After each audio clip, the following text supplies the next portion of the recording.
Hi guys, welcome to our presentation on our virtual reality. Our population is older adults and productive aging. This PowerPoint was created by Jessica Bryant, Lindsay Crampton, Megan Had, and Rachel Hare. So we're going to jump right into the rationale for use for VR for older adults.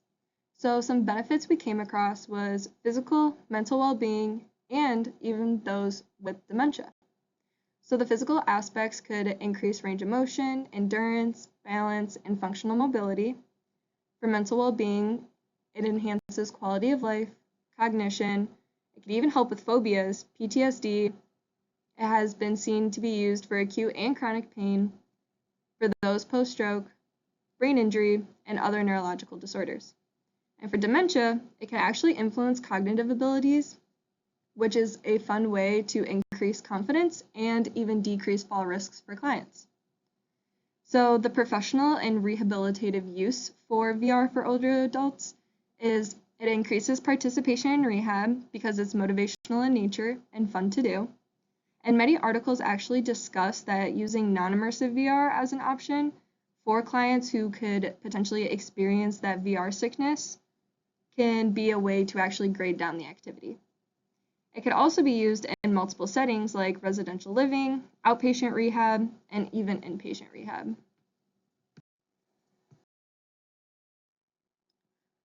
For games, we chose a job simulator, Wander, Beat Saber, Home Sports, Guided Tai Chi, and Painting VR.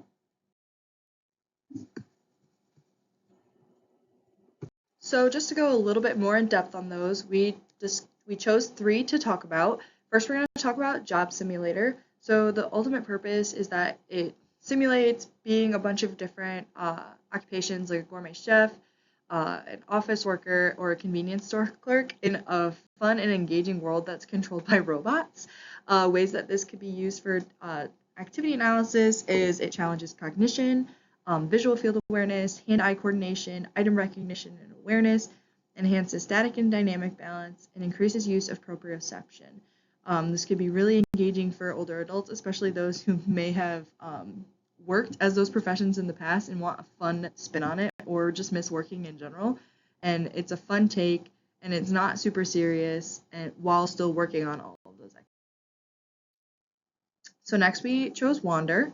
So the purpose of Wander just allows users to explore like famous landmarks, different cities, and like some of those national or the 7 worlds of wonder. It uses Google Street View, which is powered by Google Maps, to allow individuals to experience the world around them from like a 360-degree perspective. They can choose anywhere in the world as long as it has been documented by Google Maps. So this can aid in like understanding of surroundings and developing routes if they're working on like community integration and kind of figuring out the most efficient way to get to their point of destination. It also can work on increasing static and dynamic balance, as well as continuing to work on that visual field awareness. So finally, we're going to talk about Beat Saber. So this one's like a rhythm game where the goal is to slash like the various beats represented by different shaped cubes as they are coming at you. Each saber has like a different color associated with the box that needs to be slashed according to each song. So like your left hand is blue and your right hand is red. And so your right hand is associated with slashing the red boxes, and the blue is associated with slashing things with your left hand. So this can enhance like that bilateral coordination, static and dynamic balance again, work on crossing midline, once again focusing on that visual field awareness and also proprioception. And then I have a fun little clip of my grandma, who is 73 in this video, using Beat Saber.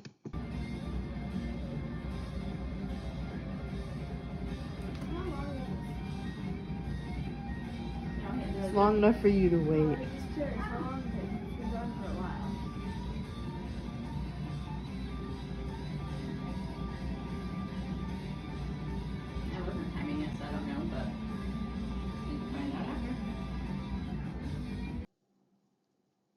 Yeah, as you can see, it really focuses on using that balance and making sure that they can dodge and hit each of the boxes. So some barriers and risk factors to consider when using VR with the older adult population. Risk factors include falls and potential balance issues, dizziness, if they get cyber sickness, things like nausea, disorientation, headaches, PTSD, and then cognitive limitations such as dementia. While it can be valuable for dementia, you just have to be aware since it is entering into an alternative reality. And then potential barriers include lack of knowledge and interest. Older adults are often not aware of the technologies that exist, leading to a lack of understanding and use. And then self-expectancy. Older adults often view technology as more, or VR technology as more suitable for children and younger generations. And then attitude. They can have a negative attitude and may expect to dislike the technology. And then perception of ease of use and usefulness. Older adults might think it will be too hard to use or that it will not apply to them.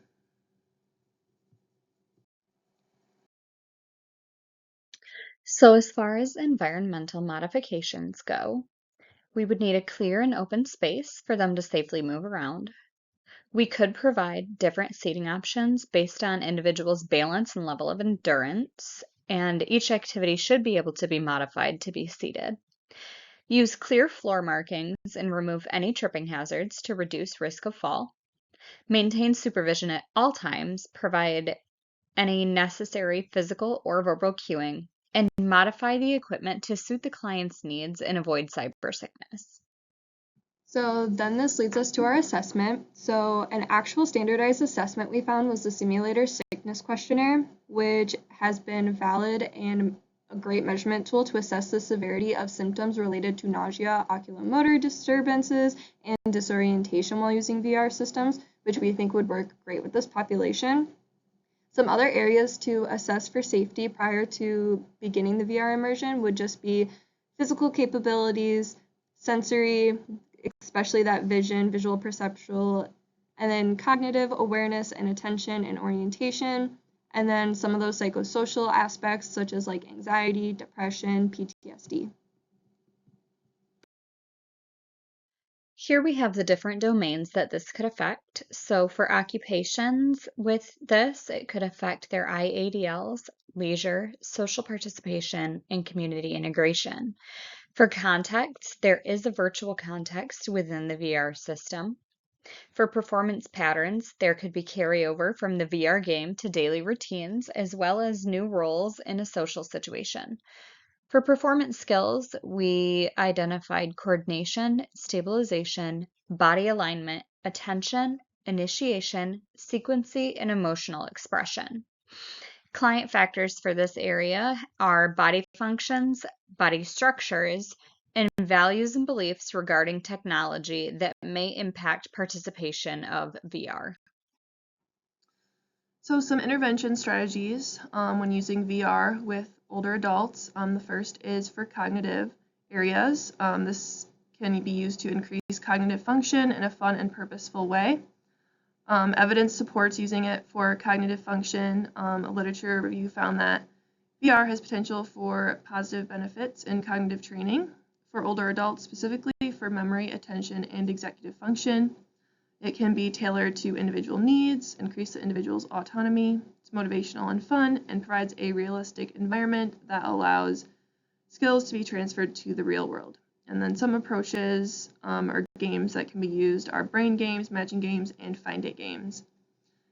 And then another area is balance. It can be used to increase static and dynamic sitting and standing balance. A 6-week study found that 30 to 45-minute sessions using VR with older adults improve their balance and decrease their fear of falling.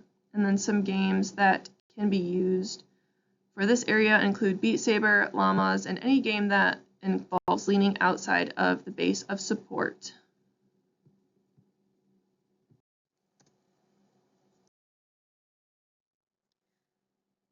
VR can also be utilized for mental well-being, the goal being to find a place or occupation that the client loves to do or participate in, and integrate it into therapy to help increase their quality of life, as well as provide a meaning therapy tool.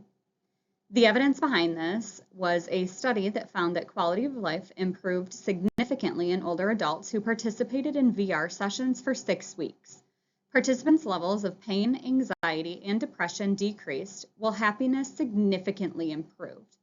Approaches to this could be the National Geographic game, in which you can look around and visit different places in the world. You could pet llamas in Machu Picchu, or look anywhere else. As far as social interaction goes, the goal would be to increase social interaction through meaningful time with family and friends. Evidence shows that VR shows promise in this area, although more research needs to be done regarding the correlation between VR and socialization in the elderly population. They did state that there is high potential in this area. As OTs, we can think about this, and how fun would it be to just sit with Graham and play ridiculous games? And how much fun do you think your grandma would have watching you play Beat Saber and get silly with VR? So, of course, the approaches to this would be to play games with family and friends. Here is a short video showing how VR can affect the elderly population in both psychosocial and social contexts. And it is actually utilizing one of the games that we mentioned earlier called Wander. We hope you enjoy. I think I could have climbed those stairs even in my youth. I don't think I could have either, but man, aren't they something? There are 10,000 Americans turning 65 and becoming seniors every day. And of that group, 6 million adults over the age of 65 are experiencing late life depression right now in America. I realized we could use VR actually as a tool to spur social contact and social interaction, to take people back to a place that they had fond memories of, their childhood home, somewhere that they know and loved, or we could take them to somewhere that they've never been before. Once we put on the headsets, you can tell that they've never seen anything like it before. Their mind is completely blown. My name is Carly Berryman. I am the founder of Viva Vita, which brings virtual reality to seniors. Mental health is just now beginning to be taken more seriously in senior care. In the past, it was just kind of seen as, yes, you get older and you get a little sad, because why wouldn't you? They're more willing to just accept it as a part of life, and they typically won't ask for help and ask for treatment. And at the same time, virtual reality was really up and coming. And so putting the two together, it was kind of just an aha moment. There are different spots that we're going to look at along the wall, and we'll go into these different locations, and it's going to be like a 360 photograph. So they all see the same thing at once, so that they really have a shared experience. We've been to Paris, we took a tour of London. We went to my hometown in Guyana. I swam with fish, flew with the birds, entered paintings. It was wonderful. And we've partnered with one program called Art Plunge, where they're in essentially a museum up in the stars, and there are a collection of famous paintings, Starry Night, Creation of Adam, the Mona Lisa, and they're able to look through the different paintings and actually jump inside a painting. They can then see it all around them, and it kind of comes to life. It's a great experience for people who are, shall I say, trapped in their bodies. Oh, today was great. Today was marvelous. Imagine that being on the wall of China this afternoon. What we wanted to do is bring new experiences to them, something that they can get out of bed and look forward to in the morning. And it's really a chance for them to continue to learn and continue to explore the world, even if they're confined to their room or to their wheelchair. I've had people say, I feel so free here. The Yellow Sea and the East China Sea are right below it. So Wow. we received our seed funding and allowed us to get our initial batch of equipment and setup and everything. And looking to early 2020, as we began to expand the team and expand our locations, with more sessions, we'll have more data to really determine the effect and the efficacy of our sessions specifically, and how that's playing a role in their mental health, their mood, their levels of energy, and their feelings of positivity. And that's something that we can monitor through repeat sessions. I've always just felt a really deep connection and respect for our seniors. We are at the forefront of technology. We're bringing in new devices and new experiences, and we're thinking outside the box. I have a son who's an engineer, and I was telling him about doing this, and he said, "Oh my God, how lucky you are." And he says, "Go whenever you can." So I do. Only if Carly can come, Oh, yeah. so she can take care of the controls.